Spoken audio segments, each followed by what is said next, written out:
into this Ritz rundown.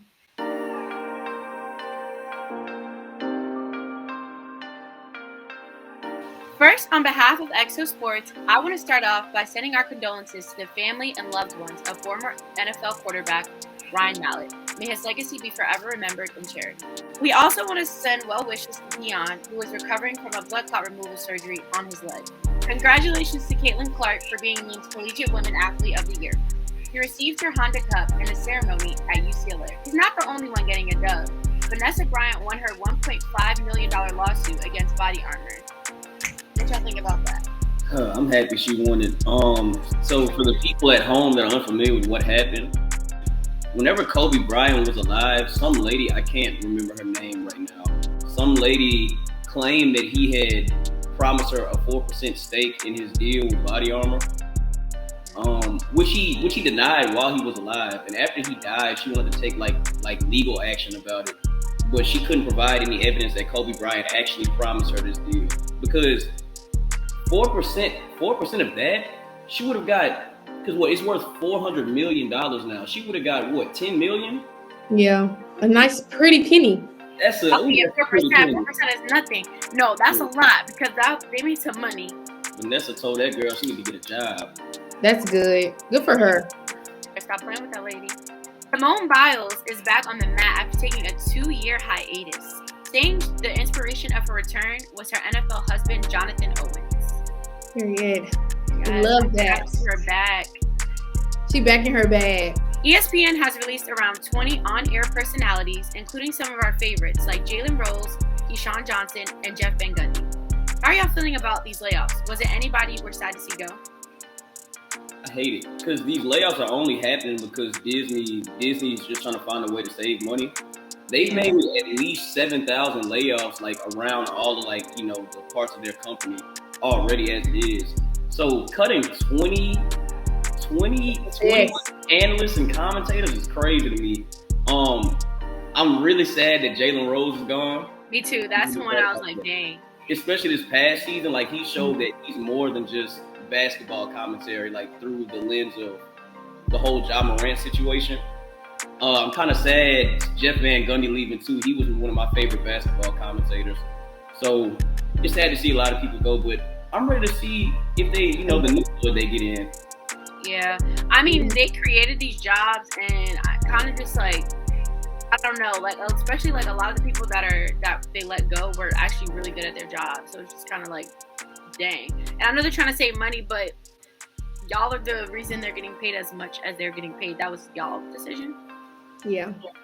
But on the bright side, though, Doris Burke is now slotted to be the number one, the main commentator during the NBA Finals. So that's really good. Shout out Doris. That's a good woman. Congrats. ESPN isn't the only one switching things up. Tennessee State will be the first HBCU with an ice hockey program launching in 2024. How do you feel? Will y'all be supporting? Most definitely. I think that one thing that is nice to see is people not saying it's a white sport. Mm-hmm. I think that was one of the biggest connotations that was over hockey, and to see that a HBCU is picking it up, I hope that most of them fall in line as well, because hockey, that's where the action is. Hockey's where the action and the money at, and I don't think a lot of people understand that. Yeah, that's what I was gonna say. I really don't watch hockey, I'm not gonna lie, but I know that it's so rigorous and there's a lot of action in it. Y'all, they be throwing them blows. I know. If there's black people, more black people playing it, then I for sure would watch. But my thing is, I feel like it's gonna lead to more white people coming to HBCU. Yeah.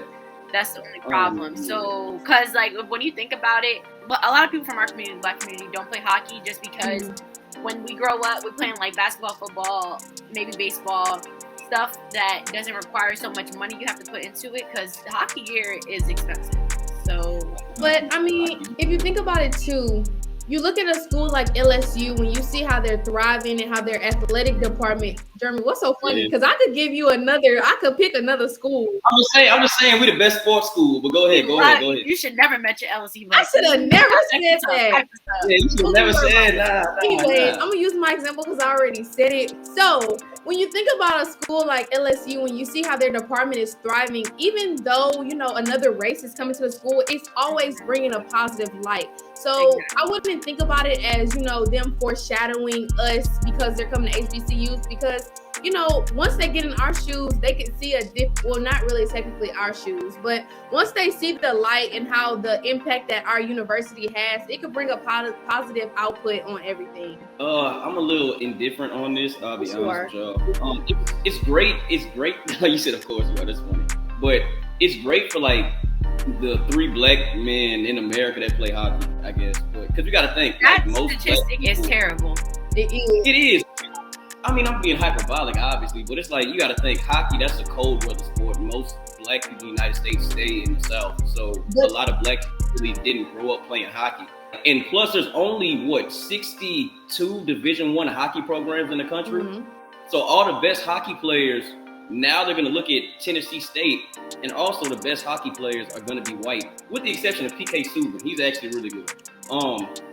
Yeah. But wouldn't you think that it would be better to start getting that exposure? Because like how Marissa said, basketball and football is something that's only exposed in our neighborhood. If you start exposing kids to hockey and other sports, they could thrive. I mean, look at Serena and Venus.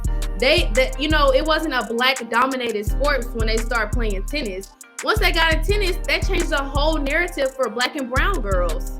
So it's like if you expose them at a young age, maybe it could be, you know, some elite players that are the skin tone of that everyone is wanting to know about. Yeah, I'm gonna look at it from the positive side, because if you think about it, since it's a white dominated sport already, that means that a black person don't even have to be as good as the best white person, and they still could go D1 in that sport. Think about it. That's why there's black people that play lacrosse and field hockey, and they can get a scholarship pretty easily, because there's not that many people. Right, that's true. But you also have to think, like, back to the original point I made. Like, there's, like, honestly, like, where I'm from, Shreveport, we don't really, like, we had a very small level ice hockey team, but that wasn't enough to inspire anybody to go play hockey. Like, I'll be honest. I never had the desire to ever want to try hockey. Now, I've tried almost every sport. Well, I would never, because I can't even ice skate, so. Right. No, that's another thing. A lot of we don't know how to ice skate for real because there was never an opportunity to ice skate. But that's the sense of handicapping. That's the sense of handicapping. I mean, yes, but at the same time, I only feel like it's handicapping if that's like it would be readily available and people just choose not to do it. It's not available at all, so we're not gonna do it. We'll see how it plays out. Period. Thank you for the rundown with Ritz. Experience.